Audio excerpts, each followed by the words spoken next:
ang kamay ng Diyos, siya lamang ang makakatulong sa amin. Magtitiwala kami sa iyo at tulungan mo kami sa araw na ito at sa mga araw na dumarating upang kami ay iyong pagpalain sa pangalan ni Jesus. Amen. Amen. Pwede tayo maupo? Amen. Gusto lang natin pag-usapan ng pagbabago sa ating bansa. National transformation. Sabihin nga natin pagbabago. Actually, ang pagbabago hindi pagbabago ng presidente, bagamat importante yon. Hindi lang pagbabago ng mayor o gobernador, bagamat importante rin yon. Kaya sa ating eleksyon, mag-ingat tayo na hindi tayo maging regionalistic. Alam mo yung regionalistic? Kapampangan ako, kaya iboboto ko Kapampangan. Ilocano ako, kaya iboboto ko Ilocano. This time, gusto ko maging Pilipino tayo. Amen? Pilipino ka ba o Ilocano ka? Number two, sa ating pagka-Pilipino, tayo Kristiyano. Pwede ba tanong yung katabi mo? Kristiyano ka ba? O Ilocano ka? O Bisaya ka? Kapampangan ka ba? So our loyalty is to the nation and to God. Amen? Ang ating katapatan ay sa ating bansa at sa Diyos. Hindi dahil sa ikaw ay taga Bulacan o Bisaya. Ang ating katapatan ay, number one, ay tayo mga Kristiyano. Amen? O kaya, hindi tayo nagboboto dahil naghihiganti tayo sa hindi nating nagustuhang administrasyon. Nagboboto tayo dahil kung sino ang kalooban ng Panginoon. At ang iniisip nating matuwid,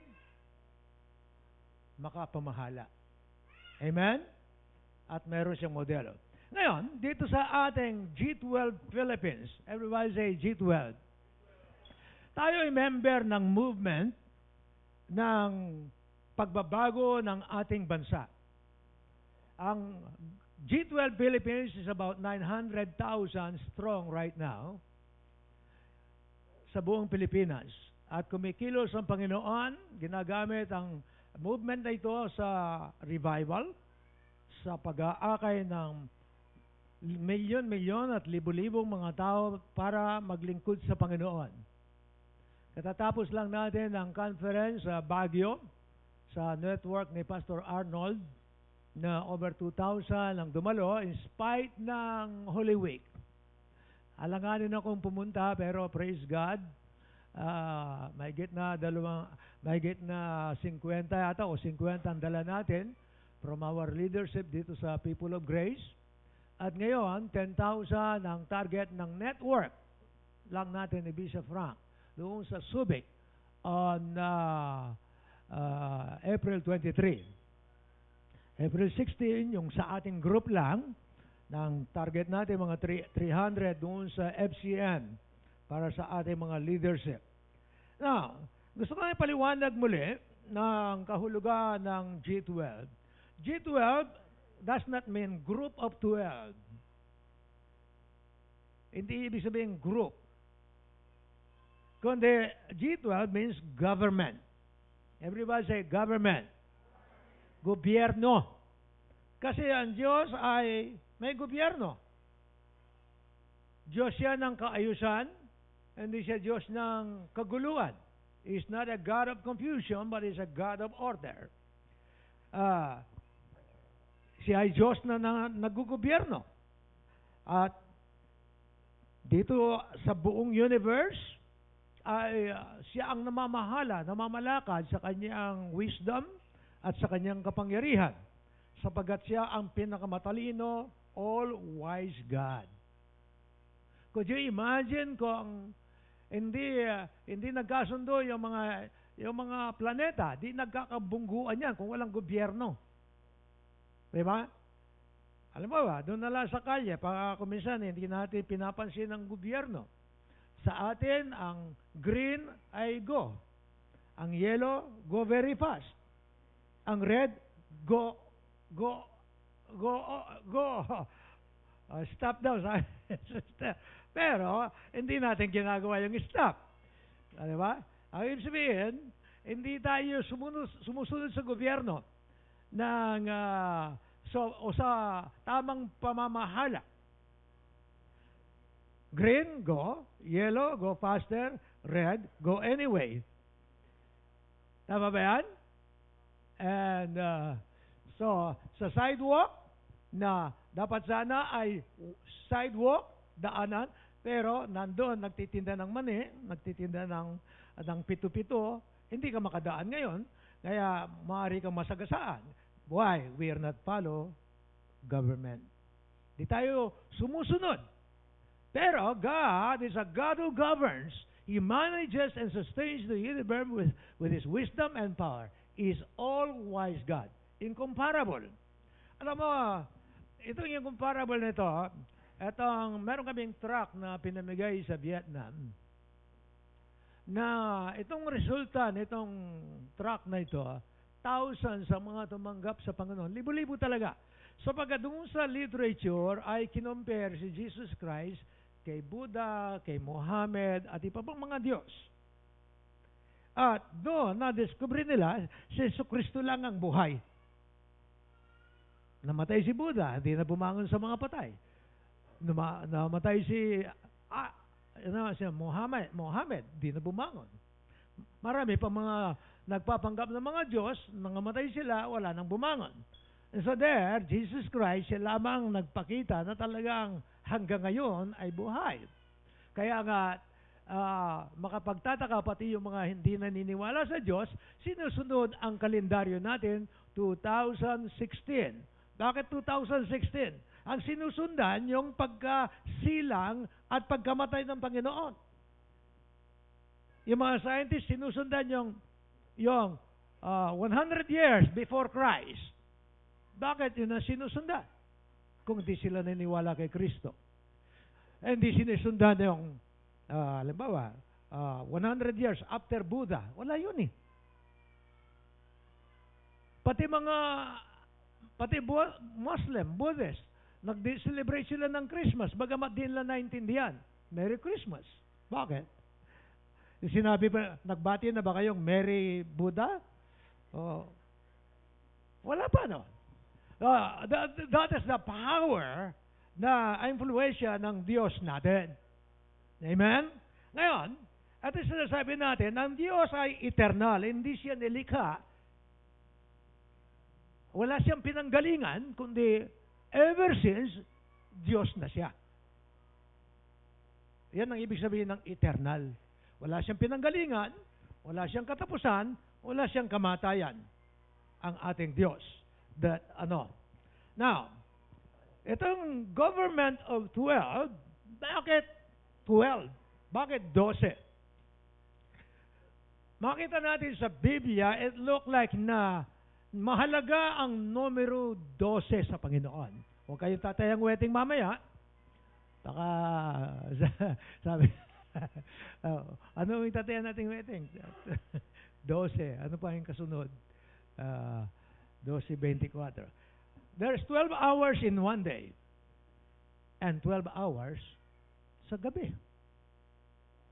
12 tribes, 12 months in 1 year. 12 tribes ng Israel, 12 disciples. And of course, marami pang 12 gates noon sa New Heaven, itong bagong Jerusalem. 12 foundation, 12 gate, 12 angels na nagbabantay. So in other words, there, mayroong kahalagaan ang 12. Nung bumangon ang Panginoon sa mga patay, hindi niya tinawag yung lahat ng nanampalataya sa Kanya. Tinawag lang niya yung, of course, 11 pa na lang, pero tinawag niya yung 12, sabi niya, doon niya ipinagkatiwala ang buong daigdig for evangelism. Sa 12 lang. Kasi pag tinitingnan ng Panginoon ang buong daigdig, ang tinitingnan niya yung 12. Na doon sa 12 na leaders na yan, pag sila'y nag-train ng mga leaders, mag-share ng gospel, ang buong daigdig ay masasakupan. Na makuha ang pangitain, makuha ang pangarap, makuha ang panaginip ng Diyos, ng 12 yan, kuha na ang lahat, ang buong daigdig.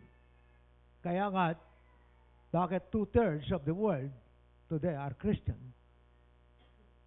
Nagsimula lang sa 12. Na, ang maganda pa riyan mga farmers, mga magsasaka, at mga mag-iisda. Meron mga scholar, pero karamihan sa kanila ay mga ordinaryong tao.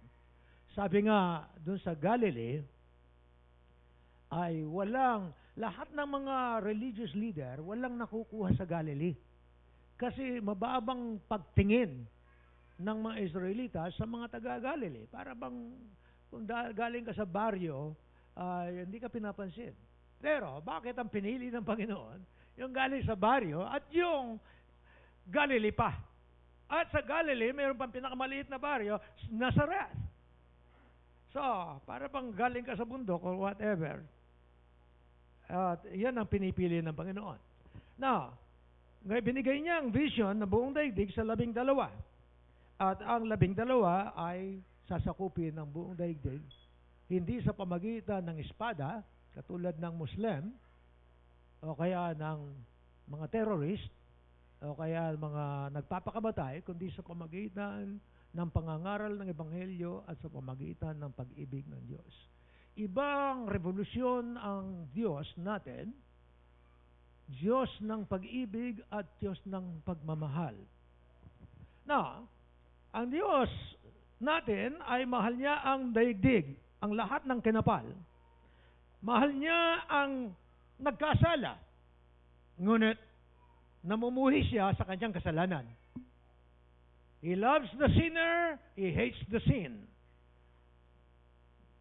Sabagat nais niya ang lahat ng tao ay manumbalik sa relasyon ng Diyos natin upang maibalik yung ninakaw ng demonyo sa atin. Ninakaw niya ang kayamanan, ang kalusugan, kapayapaan ng buhay. Nawala yon sa Garden of Eden. Through our relationship with Jesus Christ, manunumbalik yung buhay na walang hanggan. Manunumbalik yung kalusugan, manunumbalik yung kapayapaan sa buhay. Ngunit, bagaman ang Diyos ay pag-ibig, siya ay matuwid. Siya ay Diyos ng katarungan. Kanakailangan maparusaan ng kasalanan. Kasi kung pag-ibig lang ang Diyos, di pati ang demonyo pupunta ng langit. Ngayon, kung puro hustisya lang ang Diyos, wala siyang habag, wala siyang awa. Magkasala ka ng konti, nakahanda yung kanyang 2x2, pok! Meron akong naging mga kaibigan, mga Germans, nung minsan kumain kami doon sa kanyang bahay, mahigpit ang mga Europeans sa mga manners sa table. Kailangan yung kaliwang kamay ng bata nakapatong lang sa kaliwa at yung ginagamit lang yung kanyang tinidor. Pag ginamit yung kutsilyo, doon lang niya pwedeng itaas ang kamay at igigiliin. And so minsan ay hindi ko naman na-expect na gano'n eh. Yung bata, naibaba niya yung kamay niya. Bawal pala yun. Ang father niya, nakatabi niya, kinuha niya yung kamay at may kasama, binalik sa lamesa, may kasamang pukpok.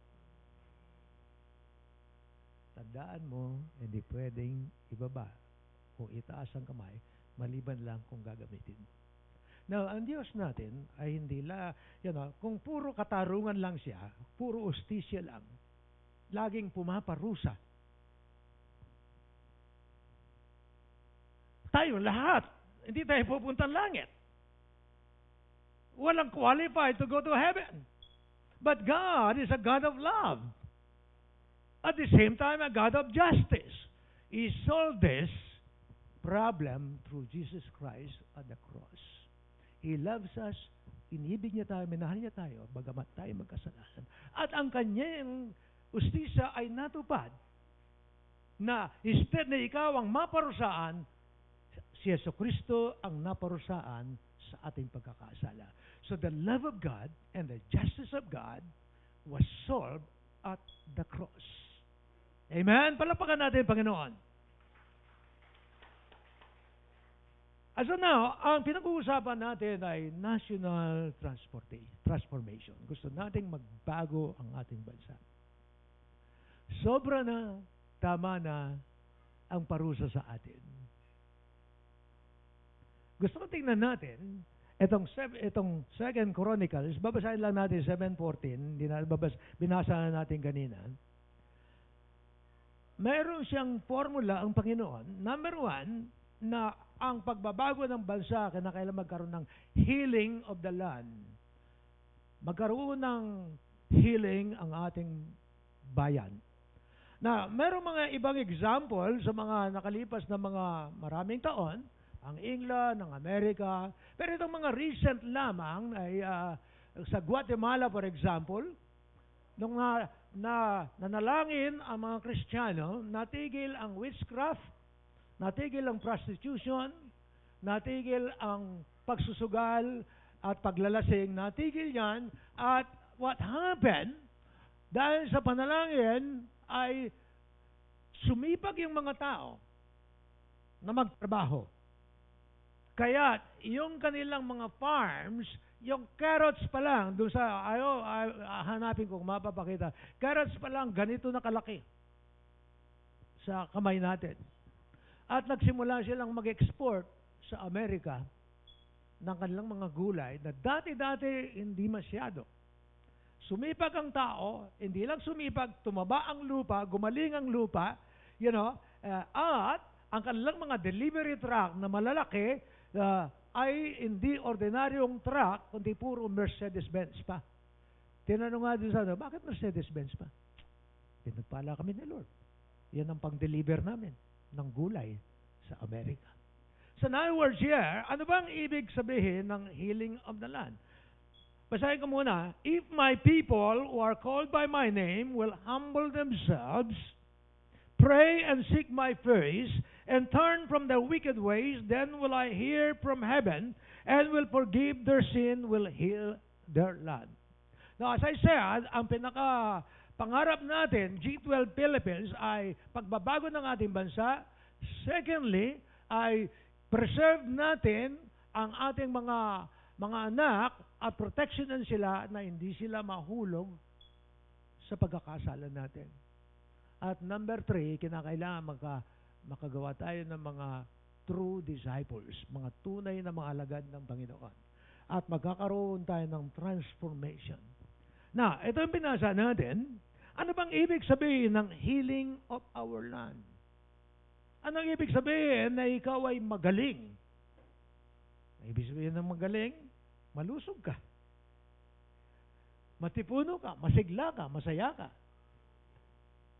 So, doon sa Malakay, ang ibig sabihin ng healing of the land ay pagbubukas ng floodgates of heaven o nung durangawan ng langit at pagbubuhos ng kanyang saganang pagpapala. Aalisin niya ang sumpa sa bansa, alisin niya ang kakulangan financially, at hindi namumunga ang ating mga taniman o ang kapalit noon ay ang ating trabaho, ating mga farms, ang ating mga negosyo, ang pagtanggal ng laganap na krimen, rampant crime, o pagtanggal din ng breaking of the home ng family. At nabawasan ang mga natural disaster katulad ng Yolanda, Ondoy, o whatever. And kakulangan ng matuwid na leadership at sa ating mga transaction. In other words, hindi ka kinakabaan na ang leader mo ay pagsasamantalahin ka o pagnanakawan ka. O hindi ka rin kinakabaan na yung katransaction mo sa negosyo. Balita ko nga doon sa, ewan ko kung totoo yun, sa Batanes Island. Ewan ko kung totoo pa yan. May mga tindahan daw doon na kung pupunta ka, kung minsan ay walang nagtitinda, nakalagay lang ang halaga ng babayaran mo, at hindi nila expect na hindi ka magbabayad. Kung kape yan, o whatever, sabihin natin, 10 piso yung kape, kukuha ka ng kape, ikaw ang mismong kukuha ng sukli mo kung 100 ang pera mo, at may tiwala na hindi ka kinakabaan. And then, of course, napapunta kami sa lambak ni Ate Mitch na dami mga, yung tinulugan namin, dami mga appliances, mga TV na magaganda, na stereo. Inaantok na ako, gabi na. Sabi, hindi sinasara yung mga bintana kasi wala namang screen, mababa yung bintana, at yung pintuan hindi nakalak. Sabi ko doon sa may-ari, tutulog na po kami. Hindi pa sarado yung bintana ninyo at ang pintuan. Ay, hindi po kami nagsasara ng bintana dito at pintuan. Anong ibig sabihin? Wala po nagnanakaw dito sa aming lugar. Ewan ko lang ngayon kung magbago na. In other words here, yun ang pangarap natin. Yun ang panaginip natin. Yun ang pangitain natin. And I'm sure that is God, what God is exactly wanting to happen. You know, of course, sa ibang lugar, sa Europe, sa States, maiwan yung bisikleta doon sa tabi ng daan, walang kukuha. Dito hindi pwede. Walang may-ari. Si Manman nga, hawak na niya yung bisikleta niya. Nakbayan siya, kinuha yung bike niya. Doon, sa ibang lugar, iiwan yung bike, iiwan yung stroller, walang kukuha. Kasi hindi nila expect na may magnanakaw sa mga bagay na yon. Of course, ngayon, meron na, I'm sure. But, ano yung formula ng 2 Chronicles 7:14? Number 1, humility before God. Na ang ibig sabihin ng kababaan ng loob ay patuloy tayong nananalangin at hinahanap ang mukha ng Diyos. Na sa Kanya lang tayo umaasa, hindi tayo umaasa sa sarili nating kakayaan, katalinuhan, karunungan at kausayan. Tayo ay umaasa lamang sa biyaya at kagandang loob ng ating Diyos. Na ang binasa natin, sabi niya, if my people na tinatawag sa aking pangalan ay magpakumbaba. Naalala ko nung nagkaroon ng 9/11, sabi ni Pastor Celso, hindi siya tumawag ng prayer meeting, all of a sudden, nagpuntaan ng mga tao sa church.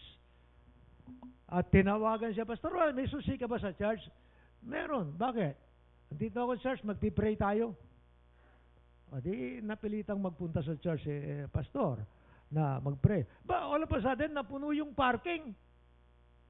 Kasi nung binomba yung Twin Towers, kailangan pa ba natin yon bago tayo manalangin?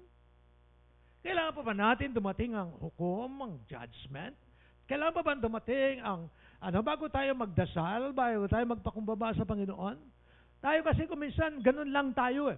Pagka medyo masagana ang buhay, pagka merong masarap na ulam sa ating lamesa, wala tayong pakialam sa Diyos. Pagka tayo, all of a sudden, yung mga, of course, hindi sila, all of a sudden, yung mga sisters ko, iyakan sila. Sabi niya, Kuya, bakit? Ano ba nangyayari sa amin? Bakit? Yung Amerika. Kasi siyempre, kapitbahay yan. Iyakan siya. Sabi niya yung Pastor Celso, after that, nung medyo tumaimik na, wala na namang nagsisimba. Wala na namang prayer meeting. Pero kailangan patuloy, total submission sa kalooban ng Panginoon, dependent sa kanyang guidance and the Word of God. Nagtitiwala tayo, trusting Him in faith all the time. Sabihin mo nga, magtiwala ka. All the time. Hindi lang pagkagutom ka. Amen? Hindi lang pagka ikaw ay may sakit. Yan na, pagka nakita na, pagka may nagbanggaan ng jeep, nagkukursos.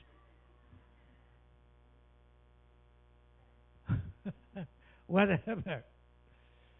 Secondly, repentance of all sins. Sabi niya, pray and seek my face, turn from their wicked ways. Magsisi tayo sa lahat ng pagkakasala. Hindi lang tayo, kundi sabihin, tanggapin natin, accept natin na tayo ay may responsibilidad. Meron tayong tungkulin sa harapan ng Panginoon na tayo umingi ng tawad. Amen? Ibig sabihin, huwag tayong mga tuwiran. Kaya naman ako nagkasala dahil sa iyo. Tama ba yan? Kaya naman ako nagkakaganito dahil kay kuya, dahil kay ate, dahil kay inay. Ang ibig mo sabihin, kung wala kang ina, hindi ka magkakasala. Always blame others for our own responsibility. In other words, meron ka naman choice na hindi magkasala kahit na merong ginawang mali ang iyong kapwa.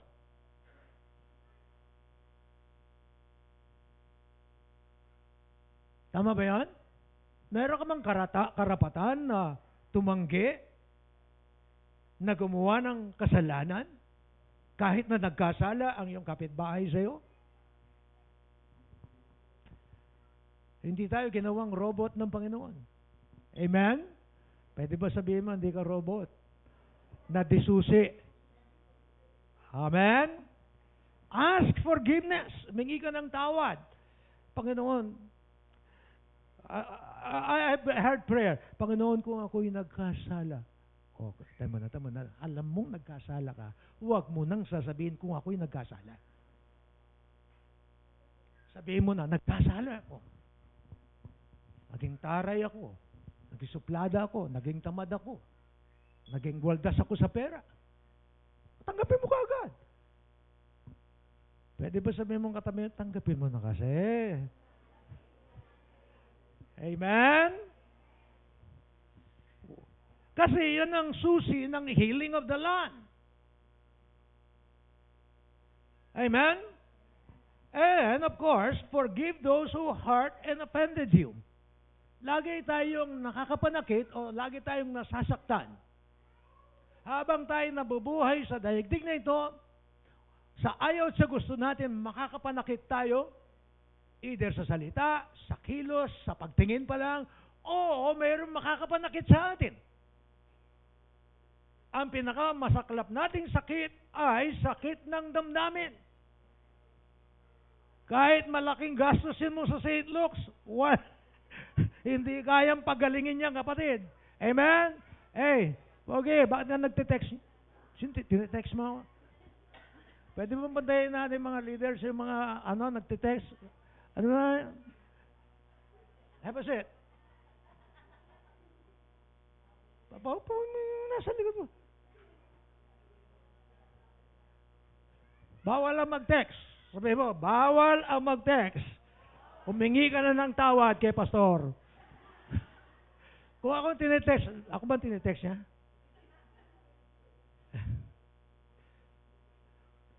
Amen? Kasi naghahanap nga ng true disciples, hindi nagsisimba. Kasi kung nagsisimba lang tayo, marami simbahan. Tama ba yan? Yan ang problema sa Pilipinas. Religious but not righteous. Tama ba yan? Alright. And then restitution. Everybody say restitution. Kasama sa repentance of sin yung restitution. Ano ba yung restitution? Sa Bible, pagka meron kang hiniram na piko, isusoli mo yan. O kaya may napulot kang piko, ayun na, o kaya pala, na hindi sa'yo, hahanapin mo ang may-ari. O kaya, may utang ka sa isang mayaman, babayaran mo yan kahit mayaman siya. Huwag mong iiwasan, huwag mong tatakasan, huwag kang hindi magsisimba, baka makita mo yung maniningil sa'yo. Tama ba yun? True or false? Kasi nagkakaroon tayo ng pagbabago eh. Ate Dory, tama ba yan? Ha? Meron ka bang iniiwasan o may umiiwas sa'yo?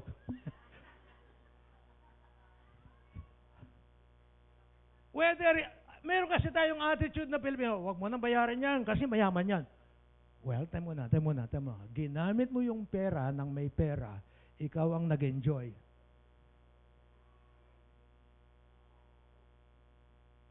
Kailan ma-enjoy nung pinagkautangan mo ang kanyang pera?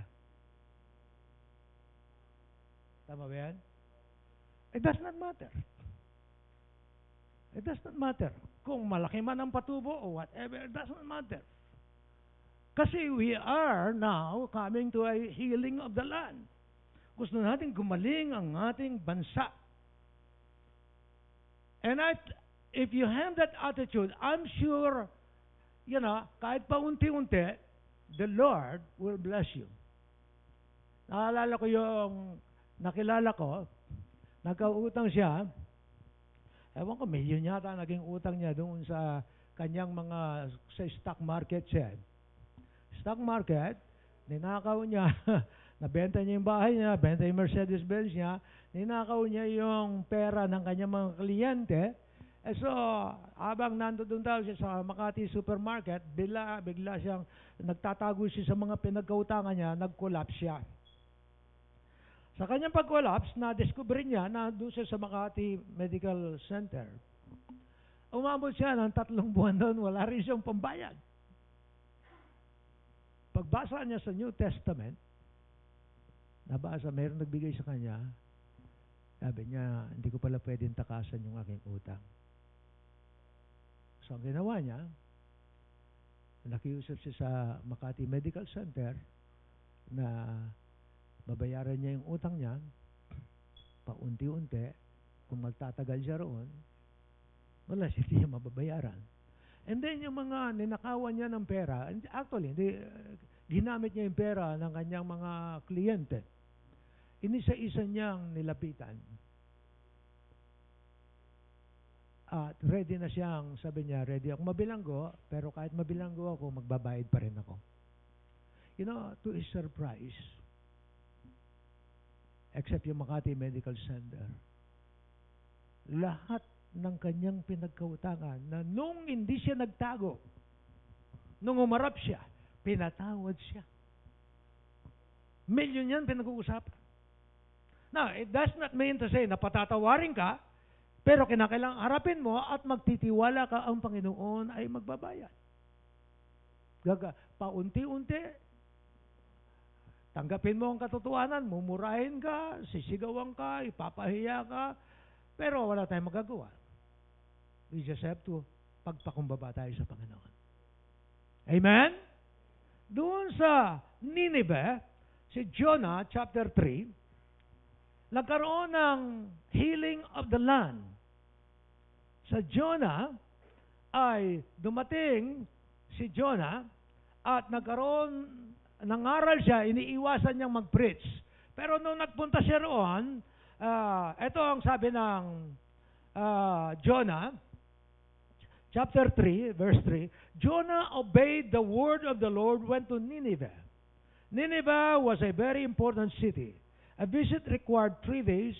On the first day, Jonah started into the city. He proclaimed, 40 more days and Nineveh will be overturned. The Ninevites believed God. They declared a fast, and all of them, from the great to the least, put on sackcloth. When the news reached the king of Nineveh, he rose from his throne, took off his royal robes, covered himself with sackcloth, and sat down in the dust. Then he issued a proclamation at Nineveh by the decree of the king and his nobles. Do not let any man or beast herd or flock taste anything, do not let them eat or drink, but let man and beast be covered with sackcloth. Let everyone call urgently on God. Let them give up their evil ways and their violence. Who knows? God may yet relent and with compassion turn from his fierce anger so that we will not perish. When God saw what they did and how they turned from the evil ways, he had compassion and did not bring upon them the destruction he had threatened. There, nagkaroon ng healing of the land. Hindi niya pinahintulot na dumating ang Ondoy, ang Yolanda, o kaya pagbagsak ng mga negosyo. Hindi niya pinahintulot. Nung nagsisi ang hari, nagsisi ang mga tao, nakinig sila sa message ng isang prophet na si Joel. I believe, yan ang mangyayari sa ating bayan, sa ating bansa. Na number 3, dito sa sinabi ko na, number 1, humility before God, repentance of all sin, and then restore righteousness. Panumbalikin ang matuwid na pamaraan sa personal life, family life, sa business and professional life. Turn from wickedness. Maliit na bagay, malakit bagay sa inyong mga negosyo, sa inyong mga hanabuhay. Wag na tayong mandaya sa ating mga application paper at iba't mga bagay. Lahat ibalik natin ang katotohanan ng matuwid, ang tama. Kasi ang gusto natin ay gumaling ang ating bayan. Amen? Sabihin mo, gagaling ang ating bayan. Magsimula sa iyo. Turo mo dali mo. Simula sa iyo yan. Amen?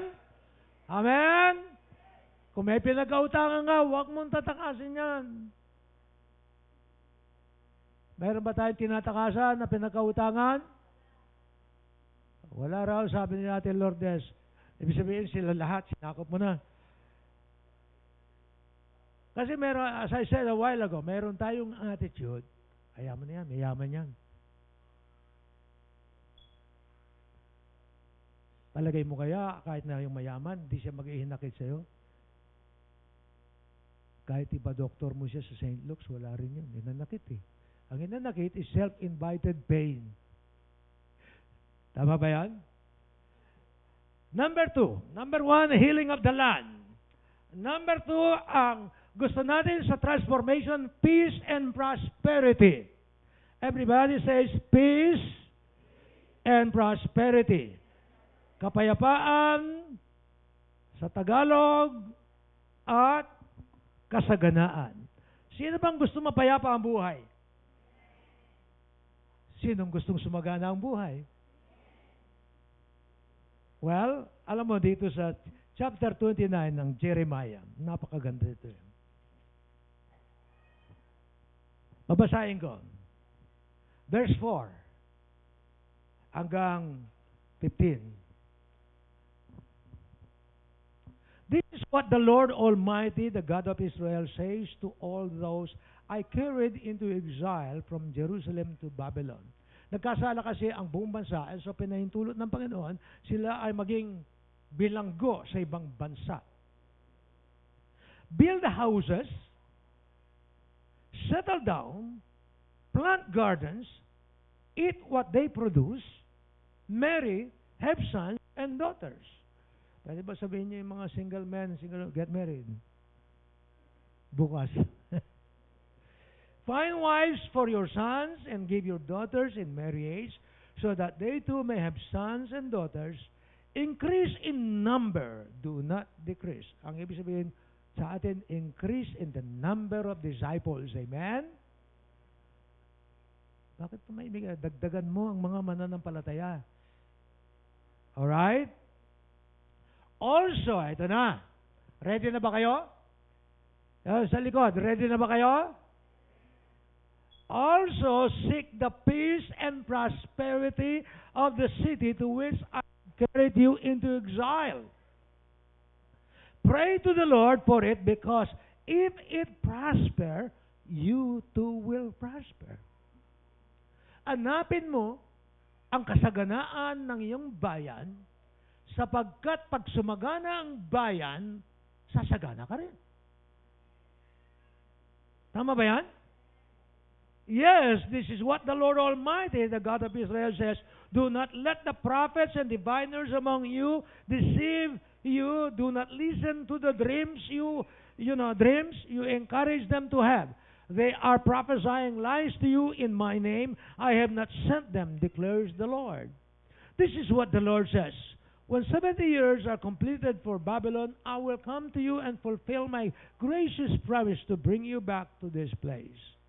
For I know the plans I have for you, declares the Lord. Pwede bang ituro mo yung daliri mo at sa iyong katabi?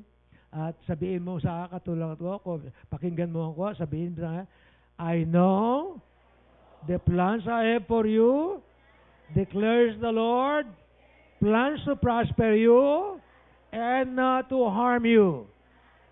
Then you will call upon me, come and pray to me, I will listen to you. You will seek me and find me when you seek me with all your heart. Ay, saan ang palakpak sa Panginoon? Pwede ba sabihin mo sa katabi mo, may planong Diyos sa'yo. Hindi upang masaktan ka, kundi sumagana ka. Amen? Wow! Sige, malakas na palakpak kay Lord. Well, number one, ano ba ito? Doon sa kinalalagyan mo sa iyong trabaho, mag-settle ka. Maging permanente ka riyan until the Lord speaks to you to go out. Sapagat doon, magtatayo ka ng bahay mo, doon ka mag-aasawa, doon ka sasagana. Ang problema natin sa Pilipinas, pagka medyo nagipit tayo sa pera, abroad ka agad. No, there's nothing wrong with that. Lahat ng kapatid ko nasa abroad, pati si Lota. Kasi, ang lagi nating iniisip ay personal na pangangailangan. Dito, ang tinuturo sa atin ng Panginoon, ang hinahanap natin, kasama ng ating personal na pangangailangan, ay ang kasaganaan ng bayan. Hindi lang ikaw. Medyo selfish tayo. Paano naman ako? Pero, sa Panginoon, ang iniisip natin ay hindi lang ang iyong sarili, kundi ang kapakanan ng iyong kapitbahay, ng iyong bayan, ng iyong bansa, ng buong. Kaya nga, ine-expect mo na dito sa bayang ito, sasagana ka, pagpapalain ng Panginoon ng iyong hanap buhay at ang iyong negosyo, magkakaroon ka ng bahay, magkakaroon ka ng farm, gaganda ang iyong hanap buhay at mabibigay ka ng trabaho sa mga walang trabaho. Amen? Kasi sabi niya, settle down, trust the Lord to bless and prosper you where you are working. Katulad ng sinabi ng Panginoon kay Isaac sa Genesis 26, nung nagipit at medyo naging tagtuyo doon sa bayan nila, sabi niya, medyo nakita ng Panginoon, kumuha na siya ng backpack. Banata mo na, Isaac, huwag kang pupunta sa Egypt. Settle down. Basahin yung Genesis 26. Dito ka lang. At ipapakita mo sa iyong mga kapitbahay, sa iyong mga kakilala, na iba ang mga anak ng Diyos. Sa kalagitnaan ng taggutom, tagtuyo, taghirap, sasagana ka. At sabi ng Bible, and God, Genesis 26, pinagpala siya from verse 4, pinagpala siya sa verse 12, sabi, God bless him 100-fold and he became very wealthy. Hindi lang yumaman, very wealthy. Sabi ng Bible, dumami ang kanyang ginto, ang kanyang mga pilak, dumami ang tupa, ang magbakaan, at nainggit ang kanyang mga kapitbahay. Bakit pa? Ano ba nangyari? Pare-pareho tayong nagtatanim, yung kanya tumutubo, yung sa atin di tumutubo. Kasi iba ang anak ng Diyos. Sabihin mo nga sa tabi mo, iba ang anak ng Diyos. magtiwala ka sa Kanya. Amen? Importante, nasasagana ang mga anak ng Diyos.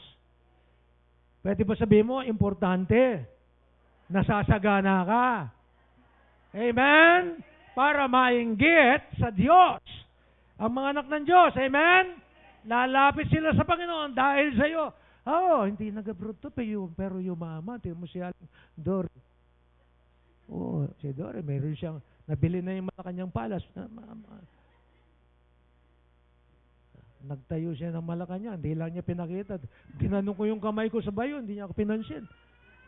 Grabe, iba talaga pag yumamin ng tao. Napadaan ako doon, wala eh. Ganun na ako ng gama. Muntik na ako mapilay sa kakatay. Alright. Praise God. Amen? Pwede ba tanong mo yung katabi mo? Naniniwala ka ba? Pagpapalain ka ng Diyos? Iyan ang plano niya. Wala nang ibang plano, Panginoon. Hindi niya planong maghirap, maghikaos ka. Hindi niya plano, ikay magutom, mawalang ng damit, walang bubong na matitirhan. Wala sa plano ng Diyos. Amen? Praise God. I love that. And then, sabi niya, what do you do? Pray for your city. Ito seek the peace and prosperity of the city which I carried you into exile. Huwag mo sasabihin na naalala ko yung kapatid ko. Diba naikwentuwala sa inyo, si Amora. Nasa Canada yun. So, ba naman sinabi niya, salamat na lamang nasa Canada na ako, hindi kami tinamaan ng lahar. Sabi ko, pambira ka, iniisip mo lang sarili mo. When you are a child of God, hindi mo iniisip ang sarili lang. Iniisip mo kung anong mangyayari sa iyong bayan. Yan ang problema sa mga political leaders natin. Sarili lang ang iniisip, hindi iniisip ang bayan. If it prospers, ito gusto kong tingnan nyo. Pray to the Lord for it. In tingnan nyo verse 7. Because if it prospers, you too will prosper. Bakit? Bakit ka sasagana? Madaling makakita ng trabaho. Tataas ang kita, tataas ang sweldo. Bakit tayo naghahanap ng trabaho sa ibang bansa? Kasi nahirapan tayo sa Pilipinas. Pero, kung magkaroon tayo ng attitude na instead na aalis ka agad, ipag-pray mo ang kasaganaan, Panginoon, pagpalain mo itong aking bayan. Magsimula ka sa akin. Magsimula ka sa negosyo ko. Doon naman magsisimula eh. Di ka naman pwede magsimula sa iba eh. Magsisimula ka sa iyong sarili. Amen? That God will bless you. Wow.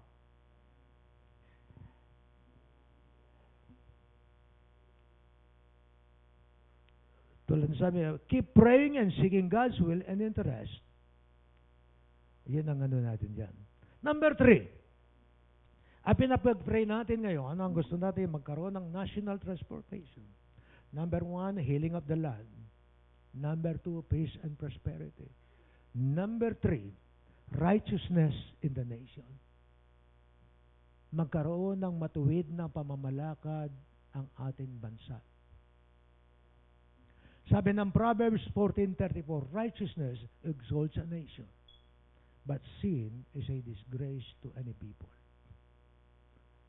Ang pagmatuwid ay itinataas ang bayan. Ngunit, ang kasalanan ay disgrasya. Sabihin na natin sa Tagalog, disgrasya. Nawala ang biyaya ng Diyos. Nawala ang grasya ng Panginoon. Amen? Sabi niyang, gusto ko tingnan natin Proverbs 29, dito. Okay, Proverbs 29. 29 ba ito? Okay. Titingnan natin itong mga, ang dami kasing mga versikulo dito sa Proverbs 29. Babasahin ko muna ito ang 28. When the wicked rise to power, people go into hiding. When the wicked perish, the righteous thrive. Amen? Okay, verse 2 na lang. When the righteous thrive, the people rejoice. When the wicked rule, the people groan. Verse 4. By justice a king gives a country stability, but one who is greedy for bribes tears it down. Verse 12. If a ruler listens to lies, all his officials becomes wicked. Verse 14. If a king judges the poor with fairness, his throne will be secure. Ano ba ito? Number 1, kailangan natin ng righteous leadership. As I said kanina, huwag tayong magboboto ng Ilocano porque Ilocano ka.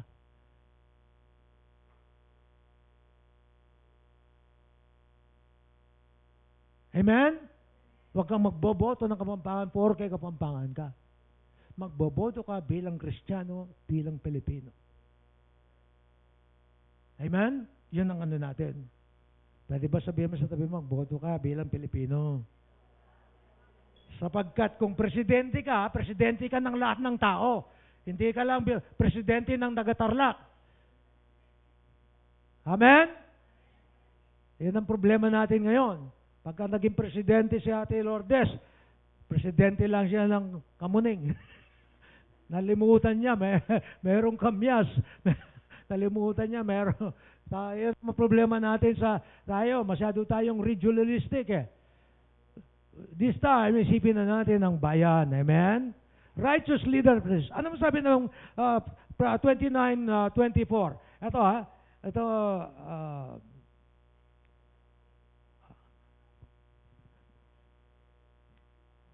ano ba ito? Okay.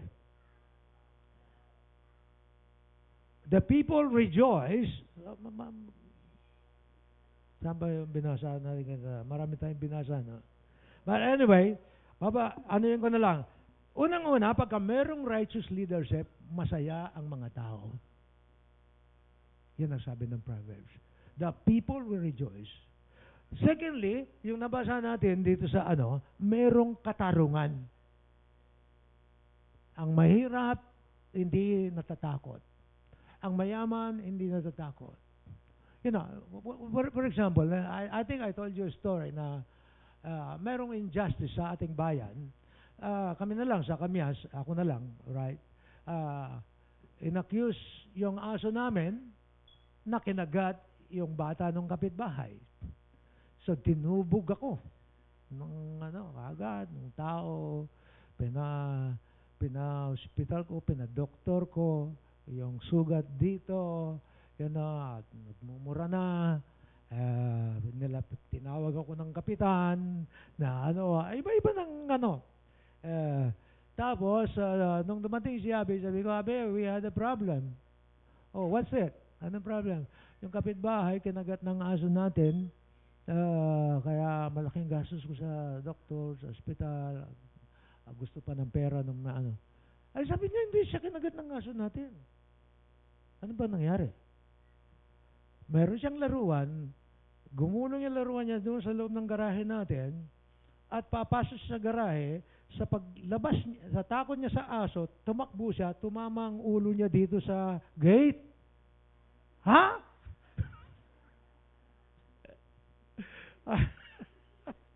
Tapos, nandun kami sa barangay later, and after doon, tinanong ko yung bata, bata, kinagat ka ba ng aso? Opo. Di ba tumama ang ulo mo sa gate? Opo. Tapos, sabi ng kapitan, Pastor, ikaw nang bahala sa kanya, mahirap lang sila, ikaw mayaman. Aba?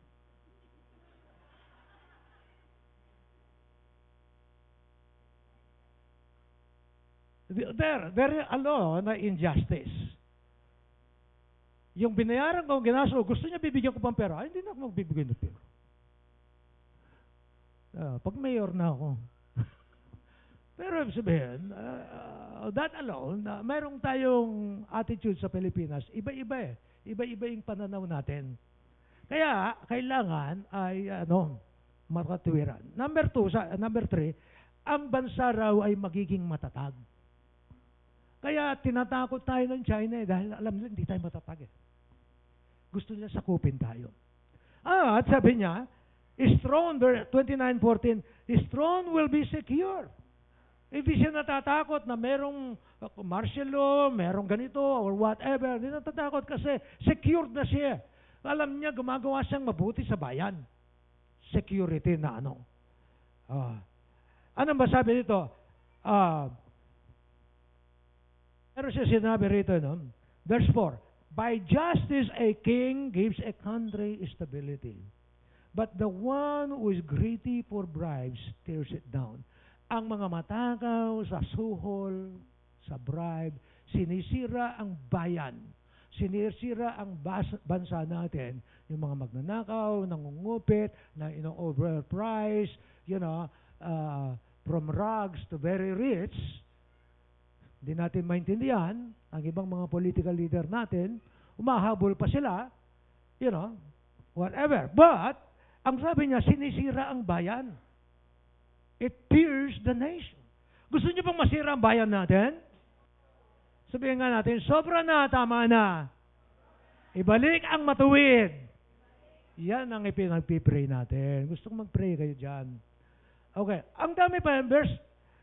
Susunod, sabi niya, the righteous tribe, dadami ang matuwid. Nakita niyo ba yan? Dito sa, binasa natin verse 2, dadami ang matuwid. In other words, natatakot gumawa ng kalokohan, kasinungalingan, pandaraya ang mga tao kasi para bang natatakot sila'y dayain. Na para bang ang transaksyon nila ay tama-tama na kung anong sinabi, yun na nga. Meron akong kaya nakilala doon sa California, nagka-problema siya sa mga Pilipino. Kasi mga Pilipino hindi naniniwala daw na ang price, alam mo, nagbigay siya ng price sa negosyo, hindi siya naniniwala. Ano, bakit ganun mga Pilipino? They don't trust anybody. Well, I said, I don't know. Kasi, sanay tayong dinadaya tayo, kaya mahirap magtiwala sa iba. Kasi baluktot ang ibang mga negosyo, so hanggat sa ibang bansa, nagtataka ngayon. Bakit natin yung lahat ng mga nakilala ko, pag sinabi ko yung price, iniisip nila nagsisinungaling ako. Para bang masakit sa kanya yon. Kasi, righteous tribe, many will follow righteous leaders and they will live righteously. Tama ba yan? Amen? Crooked leadership will lead to crooked people. At sabi niya, pagka may wicked leadership, people go into hiding. Nagtatago. And verse 2, people groan. Masakit. Ang hirap ng buhay. Di ba? Meron ba kayong kakilala na hirap na hirap sa buhay, nagre-reklamo? Nagkakaroon ng injustice, ibang mga pulis natin, nag-sacrifice sila. Tapos, and my sister Lota, nung nagtuturo siya dito sa public school, in those days, medyo nawala na yata, na nagtaka siya, mga ilang taon, wala siyang sweldo. Nung pumunta kami dalawa, para kunin ang sweldo niya, dito sa DepEd, mayroon nang kumuha. Mayroon nang kumopya ng pirma niya. Yun ang mga masasakit na karanasan.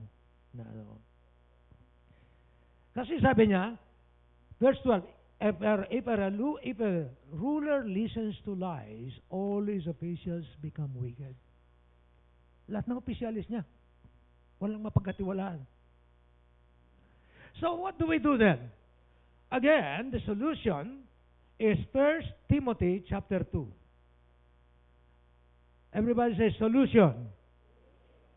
Makapagtataka ka, puro pangangaral ng salita ng Diyos at puro panalangin ng solusyon. Kaya nga't napakahalaga ng yung prayer life at ng ating Friday prayer at yung ating mga pre-service prayer ng 8 o'clock on Sunday morning at mamayang hapon. Kasi yung lahat ng solusyon doon sa 2 Chronicles 7:14, puro prayer. Nagpapakumbaba sa Diyos. Tingnan natin, chapter 2 ng 1 Timothy. Urge then, first of all, unang lahat, bago ka magilamos, bago ka magmumog, first of all, bago ka mag-text, amen? Request, prayers, intercession, thanksgiving be made for everyone. Sino? Yung king na hindi mo nagugustuhan, kahit hindi mo nagugustuhan ng mayor, hindi mo nagugustuhan ng presidente, pinagpipray pala yan. Hindi mo pinagpipray na siya kidlatin.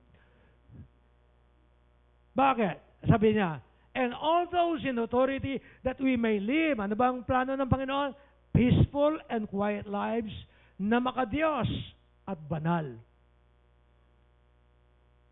Bakit? Sabi niya, this is good and pleases God our Savior. Kasi ang desire ng Panginoon ay hindi lang tayo ang tumanggap kay Lord at maligtas, sabi niya, who wants all men to be saved and to come to the knowledge of the truth. Because there is one God, one mediator between God and man, the man Christ Jesus, who gave himself for a ransom to all men. Wow. Sabi niya, and for this purpose, I was appointed a herald and an apostle. Mga kapatid, doon sa Judges, chapter 3, meron lang akong gagabitin na 3 leaders na during their lifetime, na ang bansa ay nagkasala, pero nagkaroon ng mga leaders, sabi ng Bible. And in Judges chapter 3, Othniel, a righteous leader, nagkaroon ng kapayapaan at kasaganaan ng 40 years sa buong bansa. At si Ehud, in verse 12 to 30, the same chapter, 80 years, peace and prosperity. At chapter 5, babaeng leader, Deborah, 40 years of peace and prosperity. In other words, para ba sinasabi ng Biblia din na ang leaders natin ay mayroong mahalagang tungkulin para sa kapayapaan at kasaganaan ng ating bayan. Pero, magsisimula sa atin. Amen? Ang ating goal, national transformation. Number 1, healing of the land. Number 2, peace and prosperity. Number 3, righteousness in the nation. Tayo lahat ay tumayo. Tayo po lahat ay tumayo, manalangin tayo. Gusto kong manalangin tayo. Muli ko kayong imbitaan na 2 or 3 people, hanggang 2 or 3 lang. Gusto ko ipag-pray nyo na magkaroon ng healing. Pagalingin ng Panginoon ang ating bayan. Pagalingin ang mga negosyo, pagalingin ang mga taniman, pagalingin ang mga pamilya, ang ugnayan. 3 by 3 lang. O sige, 3 by 3 lang. Para ano? Panginoon, patawarin mo kami sa mga pagkakasala, O Diyos namin, bilang isang bayan, bilang isang bansa. O God, bring healing, Panginoon, sa buhay namin, sa aming bayan, sa aming pamilya, Panginoon, sa aming mga hanap buhay at mga negosyo. Tulutan mo kami, Panginoon, na magkaroon ng pagpapala, kapayapaan at kasaganaan, Panginoon. At tinuro mo, lahat ito ay nasa aming dasal, nasa aming pananalangin, nasa paghahanap namin ng iyong mukha, Panginoon. Patawarin mo kami na minsan ay tinatamad kaming magdasal, tinatamad kami mag-aral ng iyong salita, Panginoon. O God, sasagana at pagpapalain ng aming bayan, O Lord. Tulungan mo kami, Panginoon. We love you and we worship you, God. Bigyan mong katalinuhan, husayan at galing ang bawat isa sa amin, Panginoon. O Lord my God, O Lord my God. Thank you, Father.